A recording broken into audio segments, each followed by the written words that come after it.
समझते हैं कि जुडिशरी का मामला है तो उसी तरह उस वक्त का जो रजीम है वो भी इसमें इन्वॉल्व था। जी सादिक इमरानी साहब, आपने साम्राज्य कोर्टों का जिक्र किया, जो आप इस वक्त जो आप यही साम्राज्य कोर्ट थे जो मेरे इशारा नवाज शरीफ शहबाज शरीफ की तरफ है, उनके साथ हुकूमत बना रहे, दूसरे तरफ उस पर तनकीद कर रहे हैं।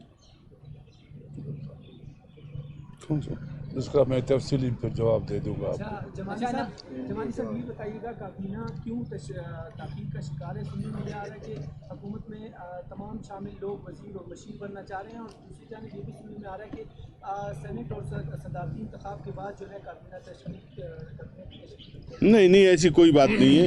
अभी हम गए थे वहाँ इस्लामाबाद में मिलने के लिए, फिर अभी इस्लामाबाद जाएंगे। हमारी पार्टी की लीडरशिप वहाँ बैठी हुई है इस्लामाबाद में, उनसे मुशावरत करने के बाद जब हम चीफ मिनिस्ट्री पे कंसेंसस के साथ हम आगे बैठ गए थे, हमने जो है पार्टी ने जो भी फैसला किया उसी दिन सुबह को पार्टी ने फैसला किया। हम उस पर जब राज़ी हो गए तो ये मिनिस्ट्रियाँ छोटी चीज़ है। इंशाल्लाह ये इत्तेफाक के राय से सब मामला तय होंगे, और ज़ाहिरी बात है कोलिशन गवर्नमेंट है तो उसमें मशावरत ज़रूरी है, और हर चीज़ टाइम, और इंशाल्लाह ईद तक आप देख लेंगे कि सारे मामला फंक्शन हो जाएंगे। आप साहब ये बताते हैं 40-45 साल पहले जो सूरत थी, अभी भी ऐसी आवाज़ें उठती हैं कि अदालतों पे दबाव है, नवाज शरीफ का केस हो या अभी इमरान खान का केस हो, PTI चेयरमैन जेल में है, उनकी पार्टी के लिए फेयर ट्रायल नहीं मिल रहा है, तो आप समझते हैं कि अभी भी वही चीज़ें चल रही है जो 45 साल पहले थी? चीज़ें बदलनी चाहिए, फेयर ट्रायल का मौका तमाम इस पे अभी देखिए मैं बोलना तो चाहता हूँ,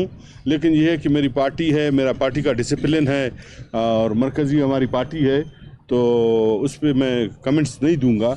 लेकिन कभी आप ऑफ द रिकॉर्ड मुझसे पूछेंगे तो मैं खुल के आपके साथ बात करूंगा। Thank you. ठीक है, थैंक यू।